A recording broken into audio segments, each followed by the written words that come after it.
Mother Holle. From Grimm's Fairy Tales, by Jacob and Wilhelm Grimm. Translated by Edgar Taylor and Marion Andrews. This recording is in the public domain. Read by Bob Neufeld. Once upon a time there was a widow who had 2 daughters. One of them was beautiful and industrious, the other ugly and lazy. The mother, however, loved the ugly and lazy one best, because she was her own daughter, and so the other, who was only her step-daughter, was made to do all the work of the house, and was quite the Cinderella of the family. Her stepmother sent her out every day to sit by the well in the high road, there to spin until she made her fingers bleed.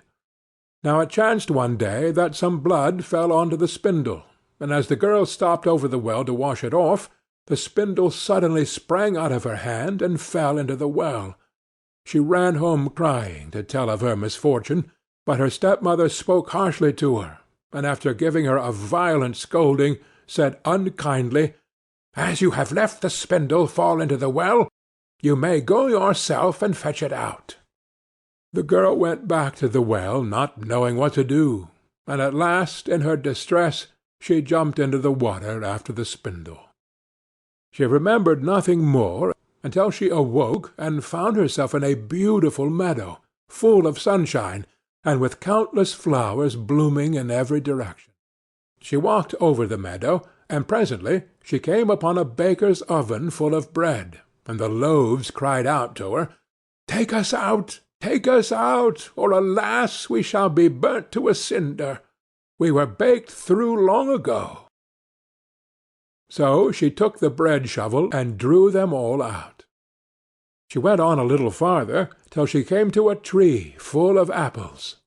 "Shake me, I pray," cried the tree. "My apples, one and all, are ripe." So she shook the tree, and the apples came falling down upon her like rain. But she continued shaking until there was not a single apple left upon it. Then she carefully gathered in the apples together in a heap, and walked on again.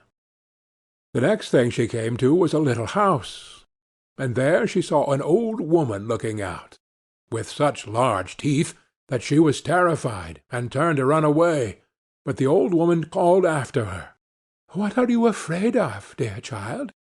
Stay with me.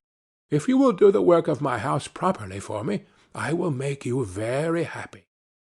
You must be very careful, however, to make my bed in the right way, for I wish you always to shake it so thoroughly, so that the feathers fly about. Then they say, down there in the world, that it is snowing, for I am Mother Holle." The old woman spoke so kindly that the girl summoned up courage and agreed to enter into her service. She took care to do everything according to the old woman's bidding, and every time she made the bed she shook it with all her might, so that the feathers flew about like so many snowflakes. The old woman was as good as her word. She never spoke angrily to her, and gave her roast and boiled meats every day. So she stayed on with Mother Holle for some time, and then she began to grow unhappy. She could not at first tell why she felt sad, but she became conscious at last of great longing to go home. Then she knew she was homesick, although she was 1,000 times better off with Mother Holle than with her mother and sister. After waiting a while, she went to Mother Holle and said, "I am so homesick that I cannot stay with you any longer, for although I am so happy here, I must return to my own people." Then Mother Holle said, "I am pleased that you should want to go back to your own people, and as you have served me so well and faithfully, I will take you home myself." Thereupon she led the girl by the hand up to a broad gateway. The gate was opened, and as the girl passed through, a shower of gold fell upon her, and the gold clung to her, so that she was covered with it from head to foot. And as she spoke, she handed her the spindle which she had dropped into the well. The gate was then closed, and the girl found herself back in the old world, close to her mother's house. As she entered the courtyard, the rooster, who was perched on the well, called out, "Cock-a-doodle-doo! Your golden daughter's come back to you." Then she went to her mother and sister, and as she was so richly covered with gold, they gave her a warm welcome. She related to them all that had happened, and when the mother heard how she had come by her great riches, she thought she should like her ugly lazy daughter to go and try her fortune. So she made the sister go and sit by the well and spin, and the girl pricked her finger and thrust her hand into a thorn bush, so that she might drop some blood onto the spindle. Then she threw it into the well, and jumped in herself. Like her sister, she awoke in the beautiful meadow, and walked over it till she came to the oven. "Take us out! Take us out! Or, alas, we shall be burnt to a cinder! We were baked through long ago," cried the loaves as before. But the lazy girl answered, "Do you think I'm going to dirty my hands for you?" and walked on. Presently she came to the apple-tree. "Shake me, I pray! My apples, one and all, are ripe," it cried. But she only answered, "A nice thing to ask me to do! One of the apples might fall on my head," and passed on. At last she came to Mother Holle's house, and as she had heard all about the large teeth from her sister, she was not afraid of them, and engaged herself without delay to the old woman. The first day she was very obedient and industrious, and exerted herself to please Mother Holle, for she thought of the gold she would get in return.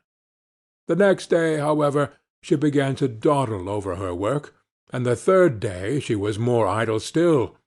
Then she began to lie in bed in the mornings, and refused to get up.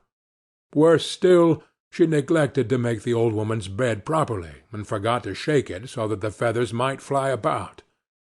So Mother Holle very soon got tired of her, and told her she might go. The lazy girl was delighted at this, and thought to herself, "The gold will soon be mine." Mother Holle led her, as she had led her sister, to the broad gateway. But as she was passing through, instead of a shower of gold, a great bucketful of pitch came pouring over her. "That is in return for your services," said the old woman, and shut the gate. So the lazy girl had to go home covered with pitch, and the rooster on the wall called out as he saw her, "Cock-a-doodle-doo! Your dirty daughter's come back to you." But try what she would, she could not get the pitch off, and it stuck to her as long as she lived. End of Mother Holle.